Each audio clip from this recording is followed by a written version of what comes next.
आवाज़ प्राइम में आप सबका स्वागत है।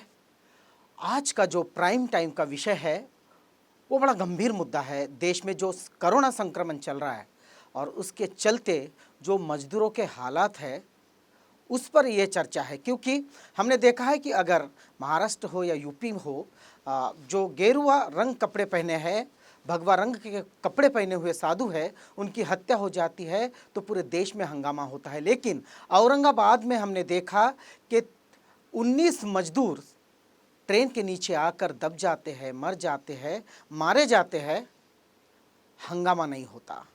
कोई मेन स्ट्रीम मीडिया इस पर राष्ट्रीय बहस नहीं करती। क्यों ऐसा होता है? क्या मजदूर इंसान नहीं है? किस तरफ जा रहा है ये देश?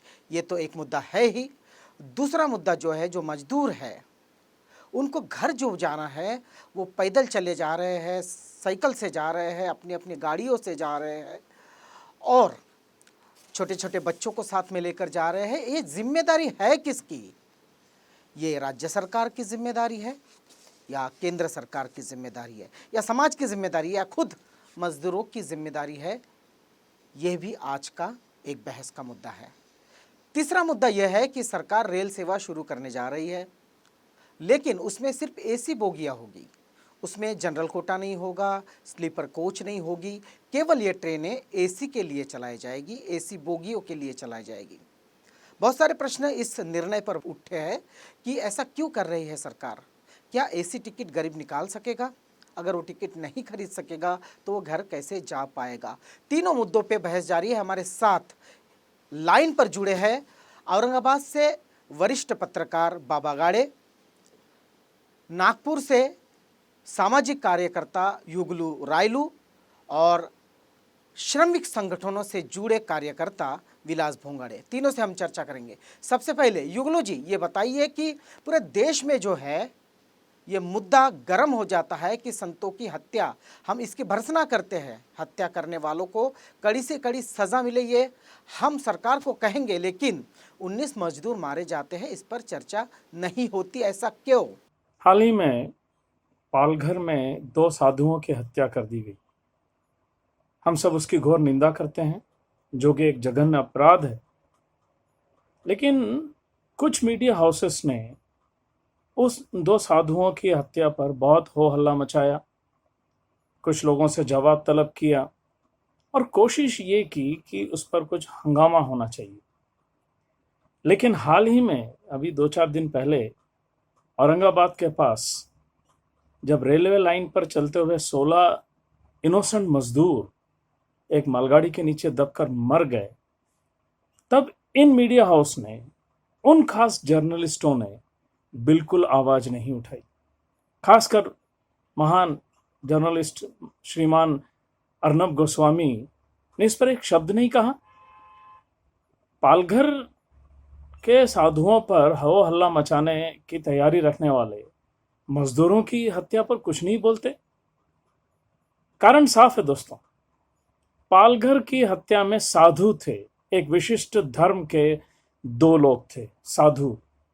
कोशिश ये की जा रही थी कि किसी तरह का मारने वालों में, क्रिमिनल्स में एक विशिष्ट धर्म के लोग मिल जाएं तो इस पूरे मामले को हिंदू मुसलमान का रंग दिया जा सकता था। और हिंदू मुसलमान का रंग देकर महाराष्ट्र की सरकार हिंदू साधुओं को बचाने में नाकामयाब है, ये कहकर इस सरकार को गिराने का षड्यंत्र, एक बात। और दूसरी बात, हिंदू मुसलमान कहकर इस पर पूरे देश में आक्रोश फैलाकर हंगामा करके बाकी जो चर्चाएं चल रही हैं, कोरोना वायरस की चर्चा, मजदूरों की हाल जो हो रहे हैं उसकी चर्चा, लॉकडाउन से भूख मरने वालों की चर्चा कम करके सिर्फ चर्चा हिंदू मुसलमान पर की जाए, ये उनकी कोशिश थी। इनको हिंदुस्तान के लोगों से कुछ लेना देना नहीं, मजदूरों से तो बिल्कुल लेना देना नहीं। इनको हिंदू मुसलमान करवाने के लिए एक विशिष्ट समूह, एक पॉलिटिकल ग्रुप पैसा देता है। कुछ बड़े पूंजीपति घराने भी इनको पैसा देते हैं, क्योंकि जब जब हिंदू मुसलमान दंगे होते हैं तो इन पूंजीपति घरानों की वाहवाही होती है, उन्हें सस्ते दाम पर काम करने वाले मजदूर मिल जाते हैं। यह है सच्चाई। तो ऐसी भूमिका है युगलू रायली, जो सामाजिक कार्यकर्ता है। मुद्दा बड़ा गंभीर है, हत्याएं होती है, बवाल होता है, 19 मजदूर मरते हैं, कोई कुछ कहने को तैयार नहीं। वरिष्ठ पत्रकार लाइन पर जुड़े हैं औरंगाबाद से बाबा गाड़े जी। बाबा बताइए, ये जो बड़ा मुद्दा है 19 जो मजदूर है वो आपके औरंगाबाद में ही आपसे लगकर ही ट्रेन के नीचे आ गए और उनकी जान चली गई। क्या है इस देश में ऐसा कि 19 मजदूर मर जाते हैं, कोई चर्चा नहीं करता, और संत जो है वो मारे जाते हैं, उस पर राष्ट्रीय बहस होती है? आप क्या कहेंगे? सबसे पहले आवाज़ इंडिया टीवी का मैं धन्यवाद करना चाहूँगा कि इस महत्वपूर्ण विषय पर आप जो चर्चा शुरू करने जा रही है, जो चर्चा आपने शुरू की है।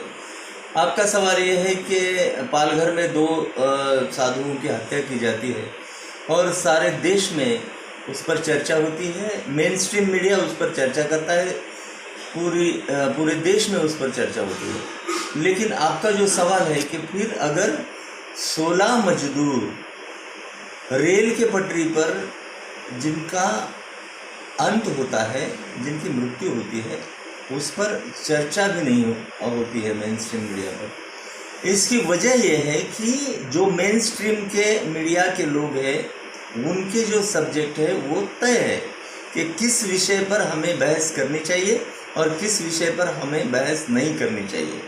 तो एक अपने लिमिटेशन में, एक अपने दायरे में वो लोग काम करते हैं। इसलिए मुझे कोई आश्चर्य नहीं लगता कि मेन स्ट्रीम का मीडिया इस बात पर चर्चा नहीं करता। मुझे तो आपको बताना चाहिए कि जब ये 16 हादसे में 16 लोगों की जान गई, तब पहले दिन इसकी चर्चा सुर्खियों में रही। पूरे देश भर के चैनल ने इस पर उस दिन का कवरेज अच्छा दिया, लेकिन इस बात की चर्चा उन्होंने नहीं की पहले दिन और दूसरे दिन भी कि ये क्यों हुआ, कैसे हुआ।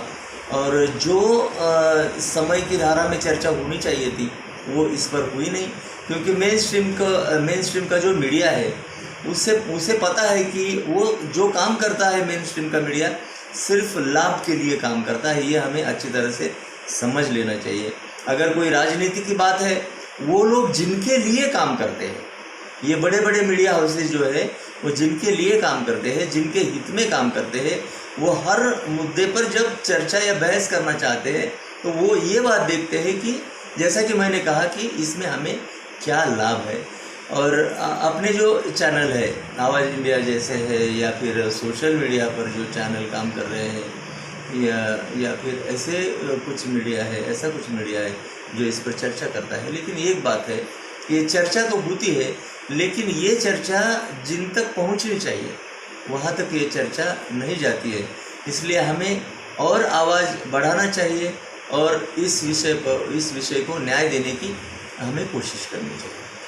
ये थे बाबा गाड़े। उनका ये कहना है कि ये जो मेन स्ट्रीम मीडिया है वो पूंजीपतियों के इशारों पर चलती है, और पूंजीपति जैसा कहेंगे वैसे ही ये मीडिया, इनके जो मुद्दे हैं बहस के, राष्ट्रीय बहस के, ये तय है इनके मुद्दों में गरीब, मजलूम और मजदूर नहीं आते।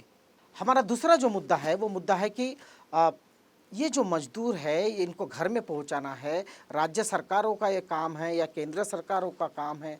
कौन सी सरकारें हैं जो इनको घर तक पहुंचाएगी? ये किसकी जिम्मेदारी है? श्रमिक संगठनों से जुड़े विलास भोंगाड़ी जी इस वक्त लाइन पर है। विलास जी, ये जो सरकारें हैं, कोरोना का संक्रमण जारी है, लोगों की नौकरियां जा रही है, लोग बेघर हो रहे हैं, उनके पास राशन नहीं है, ऐसे में लोग घर जाना चाह रहे हैं, और ये किसकी जिम्मेदारी है? स्टेट सरकार की या केंद्र सरकार की? आप श्रमिकों के संगठनों के साथ जुड़े हैं, आप कहिए।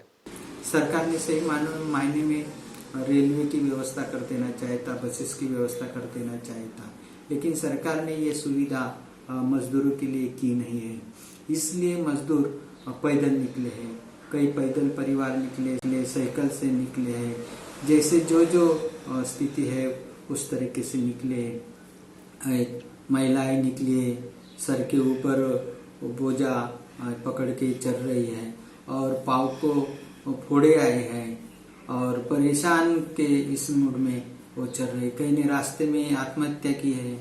एक अभी तो 2 दिन पहले जालना के मजदूर अपने गांव जा रहे थे, मध्य प्रदेश जा रहे थे, रास्ते में 30-35 किलोमीटर पैदल चलने से, रेल से टपरे से ये निकल गए और रात को थक गए तो सो गए, तो उसके ऊपर से मालगाड़ी चली तो उनकी हत्याएं हुई है।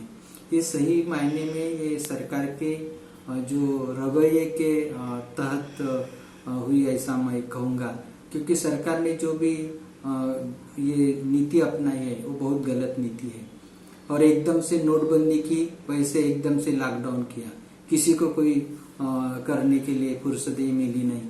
और ये मजदूर भूखे पैसे अपने गांव जा रहे, बहुत सारे मजदूर तो कंटेनर में बैठ के जा रहे, कई तो सीमेंट के डब्बे में बैठ के जा रहे, जो कि जाना है, कैसे भी जाना है, यहाँ मरना अच्छा, गांव में मरेंगे, इस भूमिका से ये लोग जा रहे हैं। इसके लिए सही मायने में केंद्र शासन ने कुछ करना चाहिए था। जब लोग मत देते हैं, वोटिंग करते हैं, तो हमारे लिए शासन कुछ करेगा, हमारे लिए सरकार कुछ करेगा, इस मूड से करते हैं और सत्ता में लाते हैं। लेकिन सत्ताधारी ये मत देने वाले के ऊपर कुछ मेहरबानी नहीं करती है, और इस तरीका केंद्र सरकार की नीति और रवैया रहा है। और इस रवैये के इससे परिस्थिति बहुत खराब हो रही है। सही मायने में परिस्थिति में सुधार लाना है तो मुझे लगता है कि देश की राशन व्यवस्था अच्छी करना पड़ेगा, और दूसरी बात हेल्थ की व्यवस्था भी अच्छी करना पड़ेगा। हेल्थ के ऊपर और राशन के ऊपर और शिक्षा के ऊपर केंद्र सरकार हो या राज्य सरकार का रवैया बहुत ही खराब रहा है, और ये अभी ये कोरोना की स्थिति में इनको व्यवस्थित करने की जरूरत भी है, नहीं तो देश पूरा बर्बाद हो जाएगा। ये थे विलास भोंगाड़े, जो श्रमिक संगठनों के साथ जुड़े हैं। ये कहते हैं कि सरकार बिल्कुल भी गरीबों के लिए, मजदूरों के लिए काम नहीं कर रही है। अगर सरकारें इस तरह का बर्ताव करेगी तो क्या आशा देकर ऐसी सरकारों पर हम लोग विश्वास करें या ऐसे सरकारों को आने वाले चुनाव में वोट दें। युगलू जी, ये विषय जो दूसरा विषय हम ले रहे हैं, ये विषय है कि ये जिम्मेदारी किसकी है। सड़कों पर पैदल जा रहे हैं, पूरा परिवार लेकर साइकिल पे लोग घर जा रहे हैं, सरकारें क्या कर रही है, राज्य सरकार, केंद्र सरकार, ये किसकी जिम्मेदारी है। एक मुद्दा यहाँ उपस्थित होता है कि ये जो मजदूर अपने घर लौटने की कोशिश कर रहे थे, उन्हें सुरक्षित घर पहुंचाने की जवाबदारी किसकी है। मैं साफ साफ कह दूं, यहाँ पर वो मजदूर अपने घरों से 600 किलोमीटर दूर, 1000 किलोमीटर दूर पिकनिक मनाने नहीं गए थे, वो कोई सैर सपाटा करने भी नहीं गए थे, वो टूरिज्म भी करने नहीं गए थे। वो मजदूर काम करने गए थे, कारखानों में प्रोडक्शन करने, रास्तों पर रास्ता बनाने, या बिल्डर्स के पास ऊंची अट्टालिकाएं बनाने गए थे। इसका मतलब वो समाज की एक बड़ी जरूरत को पूरा कर रहे थे, इसलिए वो अपना मेहनत बेचकर अपनी जीविका कमा रहे थे, समाज के लिए काम कर रहे थे। इसलिए मेरा ये मानना है, ये जवाबदारी समाज की बनती है। समाज मतलब कौन? केंद्र सरकार और राज्य सरकार। जैसे ही लॉकडाउन अनाउंस हुआ, तुरंत हिंदुस्तान के हर औद्योगिक क्षेत्र से लंबी दूरी की गाड़ियां शुरू करनी चाहिए थी। 25 मार्च, 26 मार्च, 27 मार्च, 28 मार्च, लंबी गाड़ियां हर जगह से 10-10 अगर गाड़ियां चला दी जाती, नॉन एसी, नॉन रिजर्व, तो 4 या 5 दिन में जितने मजदूर जहां जहां अटके हुए हैं वो लोग अपने अपने घर पहुंच जाते। ऐसा नहीं हुआ। इसके 2 कारण हैं।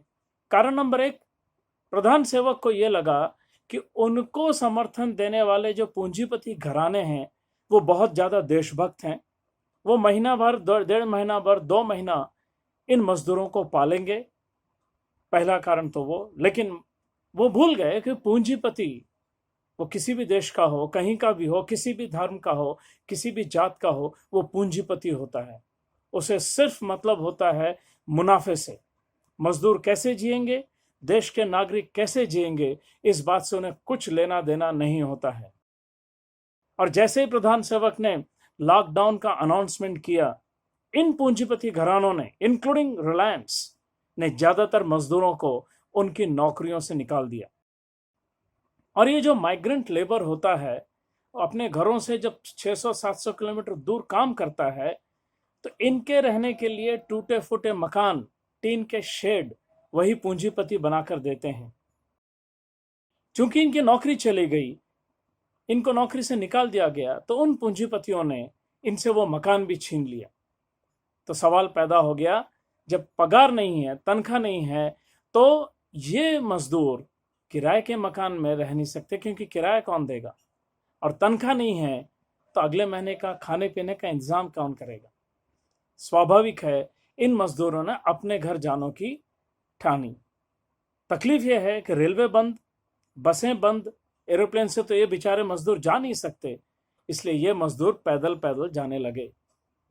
शायद ही हमने इतिहास में ऐसा दोबारा कभी देखा होगा कि मजदूर परिवार, माँ बाप बच्चे 1100 किलोमीटर 1200 किलोमीटर बेंगलोर से उत्तर प्रदेश, पंजाब से बिहार, हम सोच नहीं सकते, ये जाने लगे। उस दिन औरंगाबाद के किनारे मजदूर रेलवे ट्रैक पे जा क्यों रहे थे? क्योंकि इन्हें मालूम था कि रास्ते पर जब जाएंगे तो पुलिस तंग करेंगी, इसलिए मजबूरन इन्होंने रेलवे सुरक्षा नियम को भंग किया, तोड़ा और रेलवे लाइन से जाने लगे। उनकी मजबूरी थी। इसकी पूरी जवाबदारी इस देश के हुक्मरानों की है। युगल जी का साफ कहना है कि ये सरकारों की जिम्मेदारी है, सरकारों ने इस विषय पर गंभीर होना चाहिए। राष्ट्र निर्माण के लिए ये मजदूर काम करते हैं और इनके साथ ऐसा बर्ताव, जो दुय्यम बर्ताव है, लोगों को विमानों से लाया जा रहा है और देश में जो मजदूर है उनको सड़कों से भी जाने के लिए परमिशन सरकारें दे नहीं रही हैं। बाबा गाड़े, आप बताइए कि ये जो सरकारें हैं, ये मजदूरों को घर कैसे पहुँचाए? किसकी जिम्मेदारी है, राज्य सरकार की या केंद्र सरकार की? आपका जो दूसरा सवाल है कि आखिर ये जिम्मेदारी है किसकी? जो मजदूर हैं पूरे देश भर में, जो अलग अलग राज्यों में हैं, उनको अपने घर तक पहुंचाने की जिम्मेदारी है किसकी? हमें ये सवाल का जवाब देने से पहले उत्तरदायित्व जो है, जिम्मेवारी है, सेंट्रल गवर्नमेंट की है। पूरी तरह से हमें समझ लेना चाहिए कि क्योंकि ये जो महामारी के संदर्भ में जो डिसीजन है, ये सब सेंट्रल गवर्नमेंट लेता है। मोदी जी ने जब अपना ऐलान कर दिया लॉकडाउन का, उस दिन से थोड़ा सा समय देना चाहिए था इन लोगों को जो देश भर में हैं। इनको ही नहीं, बहुत सारे लोग जो है अपने और काम के लिए अलग अलग शहरों में जो गए थे, वो भी वहाँ पर आज मतलब 1.5 महीने से आज वहीं पर है। रही मजदूरों की बात, और एक बात हमें समझ लेनी चाहिए कि हमें सवाल गवर्नमेंट से पूछना चाहिए कि आपने जो विदेश में जो लोग थे उनको यहाँ इंडिया में लाने के लिए आपने कोशिश की, लेकिन यहाँ के जो मजदूर है सही मायने में वो मजबूर हो गए। मजदूर का रूपांतर मजबूर में हो गया कि आज उनके हाथों में काम नहीं है, जेब में पैसा नहीं है। ऐसे स्थिति में वो कैसे यहाँ पर रहें? इस पर गवर्नमेंट में ध्यान देना चाहिए था। और बहुत सारा ये जो हादसा हुआ जालने का, वो हादसे के बाद काफ़ी तेज़ी आई हुई है मज़दूरों के संदर्भ में, लेकिन फिर भी हमारी गवर्नमेंट आज सुधरने के लिए तैयार नहीं है। हमने देखा कि श्रमिक ट्रेन आज सेंट्रल गवर्नमेंट शुरू की है, लेकिन उसके टिकट को लेकर, उसके किराए को लेकर आज भी एक सवाल, एक प्रश्न उपस्थित हुआ है कि ये पैसे कौन भरे? मज़दूरों के जेब में तो पैसे नहीं हैं। मैं यहाँ हमारे जो मुख्यमंत्री है, चीफ मिनिस्टर हैं, मिनिस्टर उद्धव ठाकरे जी, महाराष्ट्र गवर्नमेंट के, उनका अभिनंदन करना चाहूँगा कि उन्होंने 2 कदम आगे जाकर, जब ये जालने का हादसा हुआ, उनके पास जाने आने के लिए पैसे नहीं थे और 16 लोगों की जान चली गई। तो ये सारा देखते हुए, ये मज़दूरों की दिक्कत समझते हुए उद्धव ठाकरे महाराष्ट्र के जो सीएम हैं, उन्होंने जो डिसीजन लिया कि इन मज़दूरों के जो सारे पैसे हैं, जो दे नहीं सकते, अपना टिकट खरीद नहीं सकते, उनका जो पैसा है वो चीफ मिनिस्टर फंड से, मुख्यमंत्री फंड से अदा किया जाए। ये ऐलान ही नहीं किया उन्होंने, तो जिलाधिकारियों को उन्होंने एक ऑर्डर भेजा है कि ऐसे सारे जो लोग हैं उनका किराया अपने फंड में से तुरंत अदा करें, और जो अपने लोग महाराष्ट्र के जो श्रमिक हैं, मजदूर हैं, जो आउट ऑफ स्टेट में जो रह रहे हैं, उनकी भी तुरंत यादी आप उनके कलेक्टर से मंगवाइए और उनका टिकट का पैसा भी तुरंत जमा कर दीजिए। मैं समझता हूँ ये बहुत ही अच्छा डिसीजन अपने स्टेट के सीएम ने लिया है। ये डिसीजन असल में सेंट्रल गवर्नमेंट को लेना चाहिए था, प्रधानमंत्री मिस्टर नरेंद्र मोदी जी को लेना चाहिए था। और एक बात मैं यहाँ आवाज़ इंडिया के टीवी के माध्यम से यहाँ पर कहना चाहूँगा कि जो अधिकारी है, जो मिनिस्टर्स हैं या जो इसके बारे में जो डिसीजन लेते हैं, उन्होंने एक बात करेक्ट करनी चाहिए कि जो आपने निर्णय लिया है वो निर्णय अगर आप देखें तो वहाँ पर डिजिटल की सुविधा वहाँ पर है कि जो मजदूर को एंट्री करनी है या जर्नी करनी है, अपने गांव को जाना है, तो मोबाइल पर उसने रजिस्ट्रेशन करना चाहिए। अब आपको ये बात समझ में आनी चाहिए कि ये जो मजदूर है, एक तो उनके पास एंड्रॉयड फ़ोन है क्या? इतनी डिजिटल साक्षरता हमारे मजदूरों में हुई है क्या? भाई साहब, एक तो उनके पास फ़ोन नहीं है, एंड्रॉयड फ़ोन की बात को छोड़ो, बहुत सारे सिर्फ बात करने के लिए उनके पास फ़ोन है। और जिनके पास एंड्रॉयड फ़ोन है उनके पास पैसा है क्या रिचार्ज कराने के लिए, बैलेंस है क्या उसमें? ये सारी बातें हमने ध्यान में रखकर ये फैसला लेना चाहिए था। लेकिन जैसा कि मैं आपको बताना चाहूँगा कि ये जो 16 मजदूर थे, ये कलेक्टर के पास, जालना कलेक्टर के पास गए थे और वहाँ पर जाने के बाद उन्होंने देखा कि हमें जाना है, लेकिन उन्होंने कहा कि आपका नाम पास के लिस्ट में नहीं है, आपने रजिस्ट्रेशन नहीं किया है। अगर ये रजिस्ट्रेशन वहीं पर किया जाता तो ये नौबत, उनके मृत्यु की नौबत नहीं आती। ये सेंट्रल गवर्नमेंट ने जो डिसीजन लिया है इसे दुरुस्त करना चाहिए, ऐसा मुझे लगता है। तीसरा मुद्दा मैं सीधा जाऊंगा विलास जी। तीसरा प्रश्न ये है कि देखिए, जिस तरह से रेल शुरू हो रही है उसमें एसी कोच चलाई जा रही है और एसी कोच के अलावा जो जनरल बोगी है वो भी नहीं लगाई जाएगी, वो स्लीपर क्लास है वो भी नहीं लगाई जाएगी, सिर्फ एसी ट्रेन जाएगी। ये किराया कौन वहन करेगा एसी का? और क्या ये गरीबों के लिए ट्रेन है या सरकार सिर्फ अमीरों की चिंता कर रही है? सरकार ने सबके लिए समान नीति अपनाना चाहिए। किसी को फ्लाइट से लाने की व्यवस्था करना और किसी को एसी ट्रेन से लेके जाना और किसी को व्यवस्था ही नहीं करना, ये भेदभाव की नीति जो है ये राज्य सरकार और केंद्र सरकार ने नहीं करना चाहिए। और मैं चाहूँगा कि देश को खुशहाली की तरफ लेके जाना है तो शिक्षा, हेल्थ और अन्न धान्य की व्यवस्था नीट से और अच्छी करेंगे तो ही भारत बच सकता है, ऐसा मुझे लगता है। विलास जी, बिल्कुल आपकी बात सही है कि सरकारों को इस पर गंभीर होना चाहिए। लोगों को, मजदूरों को घर पहुंचाने के लिए सरकार ने कड़े कदम उठाने चाहिए। युगलू जी, ये जो ट्रेनें चल रही है, जो सिर्फ एसी ट्रेनें चलेगी, कल से जो ट्रेनें चलेगी, इसमें जनरल बोगी नहीं होगी, इसमें कोई रिजर्वेशन बोगी नहीं होगी, स्लीपर क्लास नहीं होगा, इसमें सिर्फ और सिर्फ एसी कोचेस होंगे। आप कहिए, आप क्या कहेंगे इस बात पर? अभी हाल में केंद्र सरकार ने कुछ 15 ट्रेन्स को चलाने का हुक्म दिया। ये 15 ट्रेन्स दिल्ली से चलेंगी, सब के सब राजधानी स्तर की होंगी, फुली एयर कंडीशनड, इसमें 3 टायर बिल्कुल नहीं होंगे। सवाल ये पैदा होता है दोस्तों कि जब कोरोना डिसिप्लिन लागू करना है, आप एसी ट्रेन चलाओगे, उसमें खुदा ना खास्ता एक भी पैसेंजर अगर संक्रमित निकला तो वो पैसेंजर उस डब्बे में बैठे हुए बाकी 60 पैसेंजर्स को संक्रमण दे देगा। ही और शी विल वो जो है वो संक्रमण करेंगे। तो अच्छा ये होता कि ट्रेन्स चलाई जाती, लेकिन वो नॉन एसी ट्रेन्स चलाई जाती, क्योंकि जो 3 टायर का डब्बा होता है, खिड़कियां खुली रहती हैं, हवा आती है जाती है, संक्रमण, इन्फेक्शन फैलने का जो चांस है वो कम होता। अजीब बात है। कुछ लोग कहते हैं ये सरकार कॉरपोरेट घरानों की सरकार है, पूंजीपतियों की सरकार है। ये वो ट्रेन्स चला रहे हैं जिसमें सिर्फ कॉरपोरेट घराने के बड़े लोग, उच्च पदस्थ लोग जा सकते हैं, इसमें भारत का आम नागरिक जा नहीं सकता। मैं याद दिला दूं सरकारों को कि आपको जो चुनकर भेजने का काम करते हैं वो पूंजीपति घराने भेजते नहीं है। मेजॉरिटी जो है वो आम आदमी होता है, कॉमन मैन, भारत का आम आदमी, छोटा मोटा काम करके जीने वाला आदमी। आपने उसी को पूरी मुख्य धारा से बाजू कर दिया है। इस देश की डेमोक्रेसी के लिए ठीक नहीं है। आम आदमी के बारे में सोचिए, आम आदमी के बारे में काम कीजिए।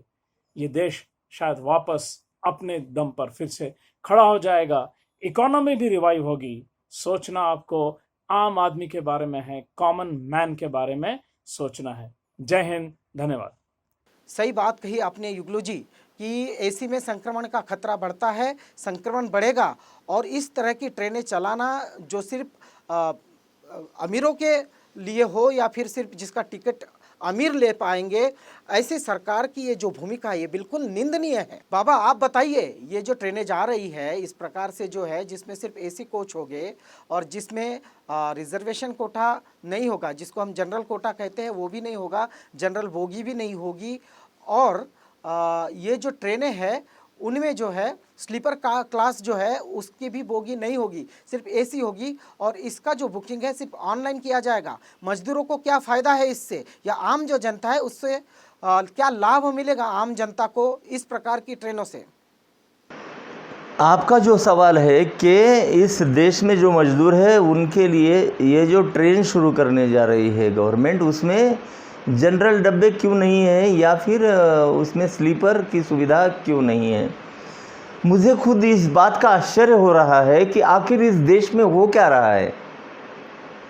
गवर्नमेंट ये लोगों के प्रति डिसीजन क्यों नहीं ले रही है कि जो लोग मध्यम वर्गीय है, जो लोग मजदूर है, वो कैसे जाए अपने घरों तक, कैसा प्रवास करेंगे वो, ये बात पर गवर्नमेंट क्यों नहीं सोच रही है। अभी आज ऐलान हुआ कि कल से 15 शहरों में 30 ट्रेन कल शुरू हो रही है कल से, जो एसी ट्रेनें हैं। और आपको पता है कि एसी ट्रेन का किराया, एयर कंडीशन का किराया राजधानी एक्सप्रेस के बराबरी में होता है। तो फिर ये ट्रेन की सुविधा किन लोगों के लिए है? कौन लोग हैं जो ये ट्रेन में सफ़र कर सकते हैं? आम आदमी इस ट्रेन में सफ़र नहीं कर सकता। और क्यों इस आम आदमी से इस गवर्नमेंट की नफ़रत है, ये भी बात हमें समझ में नहीं आती। गवर्नमेंट ने इस बार सोचना चाहिए, इतनी कृतज्ञता आम आदमी के साथ गवर्नमेंट ने नहीं करनी चाहिए। कहाँ गए हैं हमारे एमपी जो लोग हैं, हमारे खासदार है, हमारे लोक प्रतिनिधि हैं? उन्होंने इस बात पर आवाज़ उठानी चाहिए और सरकार को सवाल करना चाहिए कि ऐसा क्यों हो रहा है। महाराष्ट्र के बारे में आपको एक बात बता दूं कि हमारे गवर्नमेंट ने एक फ़ैसला लिया था कि जो लोग अलग अलग शहरों में लॉकडाउन के कारण फंसे हुए हैं, उनको जाने के लिए, उनको अपने शहर जाने के लिए बस की सुविधा उन्होंने शुरू की। लेकिन एक बात की दिक्कत है कि जैसा कि मैंने कहा, पहले ही कहा कि ये जो बीमारी है, इस बीमारी में, ये कोरोना वायरस का जो समय चल रहा है, इसमें सारे डिसीजन इस महामारी के समय में लेने की जिम्मेदारी ये सेंट्रल गवर्नमेंट की है।